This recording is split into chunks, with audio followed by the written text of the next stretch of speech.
রব্বিরহামহুমা কামা রব্বায়ানি সগীরা।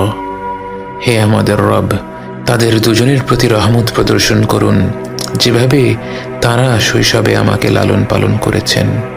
বাবা মা যে পরম স্নেহ মমতা দিয়ে একজন সন্তানকে লালন পালন করেন, সৃষ্টি জগতের কোনো কিছুর সাথেই তার তুলনা হয় না।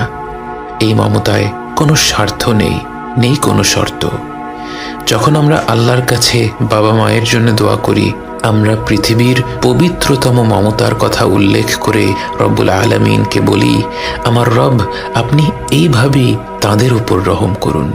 বাবা মায়ের জন্য এই দোয়াটি পবিত্র কোরআনের মাধ্যমে আল্লাহই আমাদের শিখিয়েছেন। অথচ আমরা যদি শুধু বলতাম রব্বিরহামহুমা, এটাও একটা সম্পূর্ণ দোয়া। এর অর্থ, হে রব, আপনি তাদের দুজনের উপর রহম করুন। কিন্তু আল্লাহ আমাদের শিখিয়েছেন রব্বিরহামহুমা কামা রব্বায়ানি সগীরা।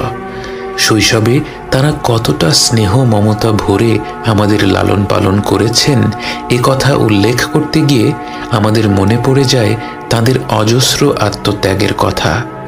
এই পৃথিবীর বুকে আমরা ভূমিষ্ঠ হওয়ার আগে থেকেই বাবা মায়ের আত্মত্যাগ আরম্ভ হয়ে যায়। রাত পেরাতে গর্ভবতী মায়ের ঘুম ভেঙে যায়, যখন তখন প্রচণ্ড ক্ষুধা পায়, শরীর খারাপ হয়, বমি হয়। বাবাকে সর্বদা সতর্ক থাকতে হয়। গর্ভবতী মায়ের যখন যা প্রয়োজন সেটার ব্যবস্থা যেন দ্রুত করে ফেলা যায়। জন্মের পর থেকে বাবা মায়ের সময়সূচি বাচ্চাকে ঘিরেই গড়ে ওঠে।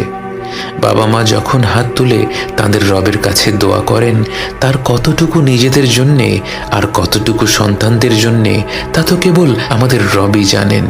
এবং তিনি জানেন বলেই আমাদের শিখিয়েছেন রব্বিরহামহুমা কামা রব্বায়ানি সগীরা।